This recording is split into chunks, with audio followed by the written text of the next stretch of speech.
Baik, kembali dalam program acara persembahan TVRI Sulawesi Tengah yaitu Mutiara Hikmah. Dan kembali kami membuka line telepon di 0451 452 414 bagi pemirsa yang ada di rumah yang ingin berinteraktif dengan Ustadz atau ingin bertanya pada materi kita sore hari ini di program acara Mutiara Hikmah bersama Al-Ustadz Al-Mukarram Profesor Dr. Haji Zainal Abidin MAG. Baik, sebelum kita ke penelpon, saya persilakan lagi barangkali dari Ibu-Ibu Majelis Taklim Al-Ikhlas untuk bertanya kepada Pak Prof. Silakan. Sebutkan nama.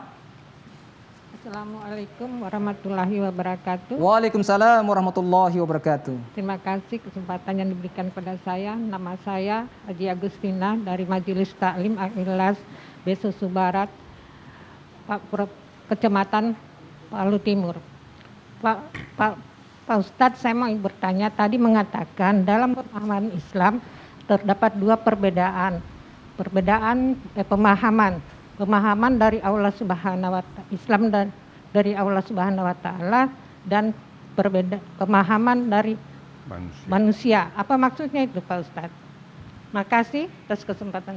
Assalamualaikum warahmatullahi wabarakatuh. Waalaikumsalam warahmatullahi wabarakatuh. Baik, terima kasih Ibu atas pertanyaannya. Saya persilakan lagi dari Ibu-Ibu Majelis Taklim Al-Ikhlas. Satu lagi untuk bertanya.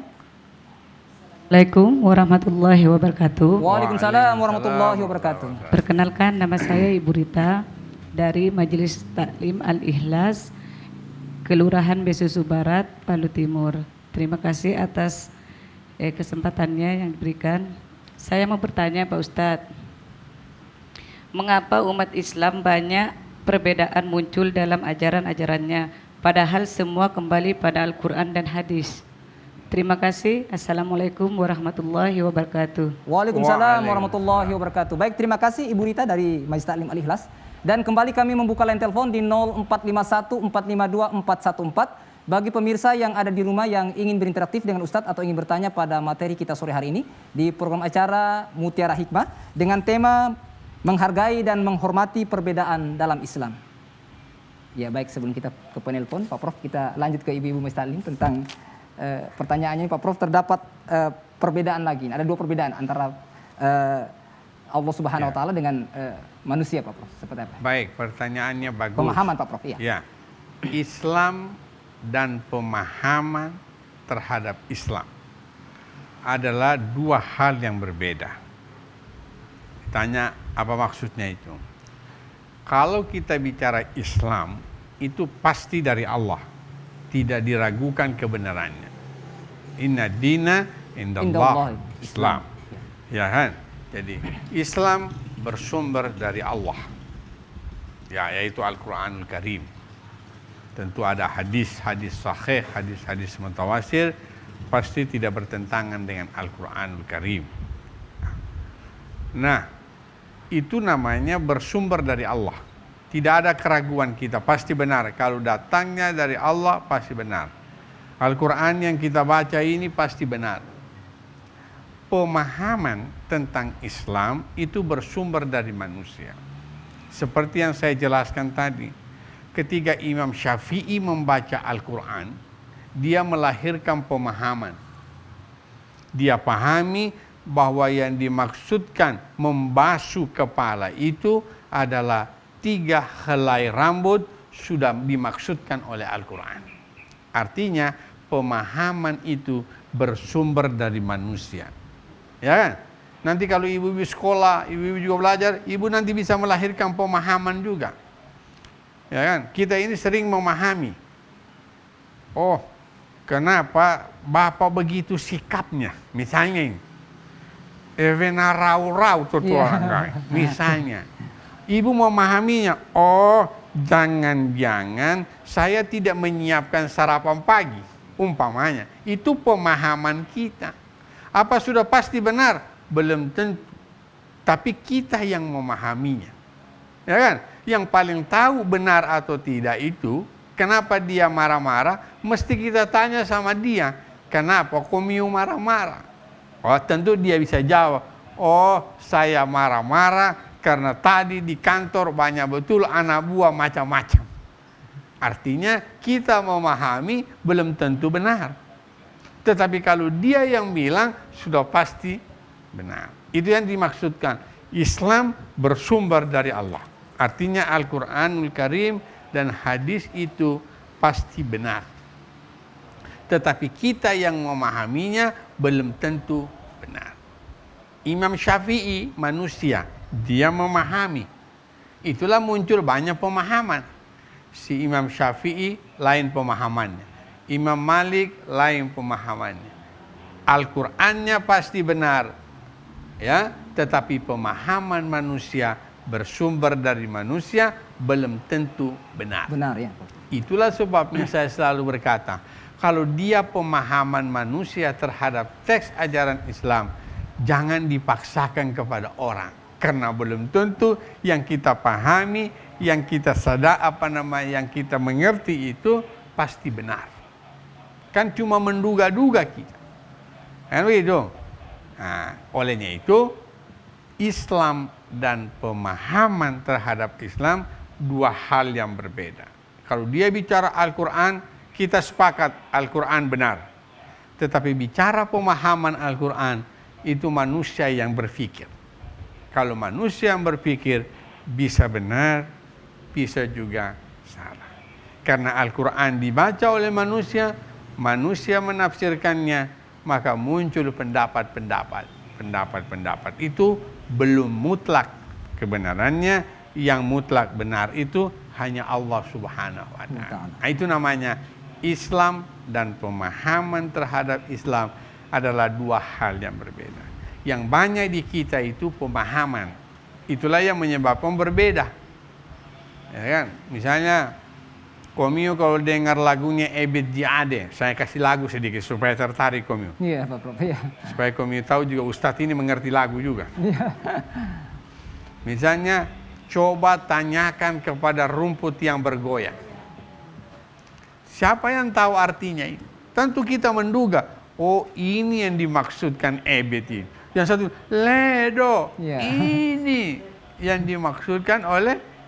Nah, jadi soal pemahaman pasti beda-beda. Banyak contoh soal pemahaman-pemahaman. Maka hargai dan hormati yang namanya pemahaman. Aulamastumun nisa, menyentuh perempuan, kita sepakat itu Al-Quran. Tetapi pemahamannya bersumber dari manusia. Gitu. Oke, saya kira itu Bu ya, penjelasan saya mengenai Islam dan pemahaman Islam dua hal yang berbeda. Iya, baik Pak Prof. Yang kedua dari Ibu Rita. Ya. Tentang ada umat Islam ini kembali ke Al-Quran dan Sunnah. Iya. Tapi ada perbedaan nih Pak. Kenapa bisa berbeda? Memang semua kita kembali ke Al-Quran dan hadis. Saya tadi mengatakan kembali ke Al-Quran dan hadis itu perintah Nabi. Taraktu fikum amrain, saya tinggalkan kalian dua perkara. Apabila kalian berpegang teguh kepada dua perkara, maka kalian akan selamat. Nah, kan begitu.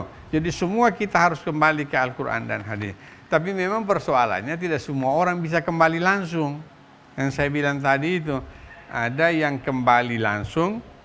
Saya saja yang sudah lama belajar Al-Quran, belajar hadis, tidak bisa juga langsung. Saya pakai pendapat-pendapat dulu. Saya pakai pendapat ulama-ulama ini. Bagaimana dia orang menafsirkan Al-Quran ini. Nanti ada satu dua hal yang saya pakai tafsiran saya sendiri. Oh, menurut saya seperti ini sesuai dengan konteks orang Indonesia. Sama kalau orang, misalnya apakah setiap perempuan keluar rumah harus minta izin sama suaminya? Iya. Kalau berdasarkan hadis harus minta izin Komio. Tapi ketika saya teliti menurut pemahaman saya, kenapa keluar harus minta izin kalau di luar itu tidak aman? Tapi kalau kita keluar rumah kita aman, tempat kita mau pergi juga aman, maka tidak perlu harus selalu minta izin sama suami. Kan? Repot juga kita. Antara anak sekolah minta izin, pergi di pasar minta izin, jemput, evenau pun mau pulsanya. Banyak izinnya Pak Prof. Bisa juga ada hal-hal yang sudah rutin, ya kan Pak? Kan artinya sudah pasti jam 7 antar anak, pasti jam 1 jam, sudahlah. Kalau Bapak tanya pasti dia tahu jemput anaknya. Itu yang saya maksudkan. Hal-hal yang sudah rutin itu boleh juga tidak usah minta izin. Kenapa? Sudah pasti rutin. Ini pendapat saya, pemahaman itu yang saya maksudkan tadi. Kenapa? Saya lihat dalam konteks Sulawesi Tengah, orang kalau keluar aman. Kan begitu. Sama di zaman Nabi dilarang perempuan keluar sendiri. Kalau dia keluar sendiri tidak boleh. Sekarang harus begitukah kita di daerah ini? Ibu-ibu kalau keluar harus cari teman. Repot. Semua orang sibuk. Rapokio, sibuk suratona. Kan begitu? Iya, Bapak. Maka kita harus lihat, Nabi larang keluar perempuan sendiri karena pada waktu itu padang pasir. Tidak aman, banyak perampok, banyak pencuri. Kalau di Palu dia keluar sendiri, sekitar kota Palu, insya Allah aman. Maka dia tidak perlu dilarang keluar sendiri. Itu kira-kira pemahaman. Tentu saya tidak menganggap juga pemahaman saya paling benar. Kalau ada yang mau ikut, silakan. Kalau ada yang memahaminya tidak begitu, ya silakan. Kan begitu. Itulah kita saling menghargai dan menghormati. Kembali ke Al-Quran memang kita semua, cuma memang itu tadi soal pemahaman yang bisa berbeda-beda. Itulah sebabnya semua kita kembali ke Al-Quran. Sehingga janganlah kita saling menyalahkan. Yang kunut pakai hadis, yang tidak kunut pakai hadis. Yang 3 helai pakai ayat, yang tidak 3 helai pakai ayat, yang pakai kepala semua juga ayat Al-Quran. Semua kembali ke Al-Quran dan hadis. Tetapi kenapa bisa berbeda? Karena memang cara orang memahaminya pasti bisa berbeda-beda.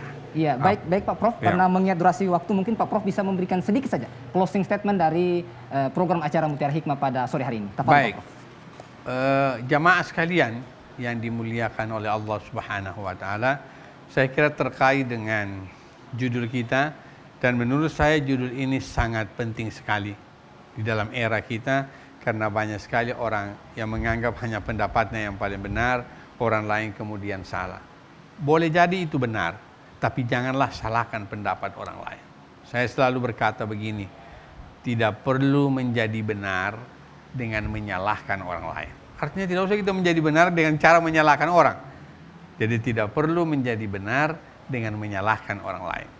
Tidak perlu menjadi baik dengan menjelekkan orang lain. Tidak perlu menjadi tinggi dengan merendahkan orang lain. Tetapi pribadi yang baik itu akan selalu bercahaya dimanapun dia berada.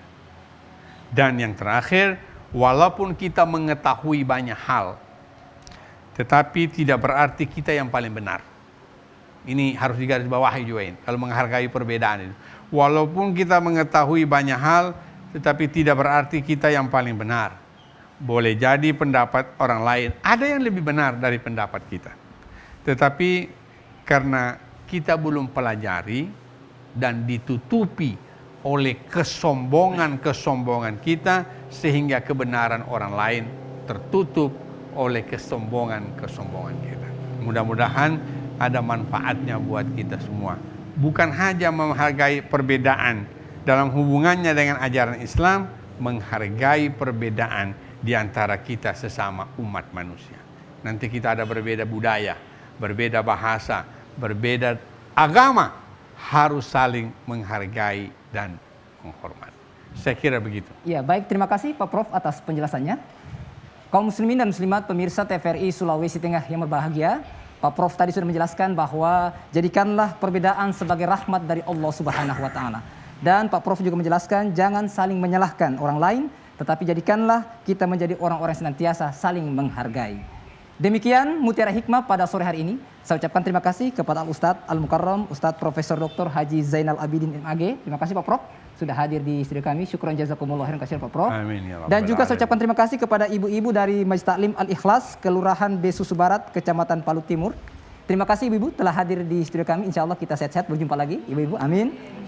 Akhirnya saya Bambang Abu Julu dan seluruh kerabat kerja TVRI Sulawesi Tengah mengucapkan banyak terima kasih. Insya Allah kita akan berjumpa lagi pada program Mutiara Hikmah pekan depan. Subhanakallahumma wa bihamdika. Asyhadu an la ilaha illa anta. Astaghfiruka wa atubu ilaik. Allahumma ya Allah. Allahumma ya Allah. Wassalamualaikum warahmatullahi wabarakatuh. Waalaikumsalam. Terima kasih Pak Prof. warahmatullahi Syukur Pak wabarakatuh. Prof. Ya.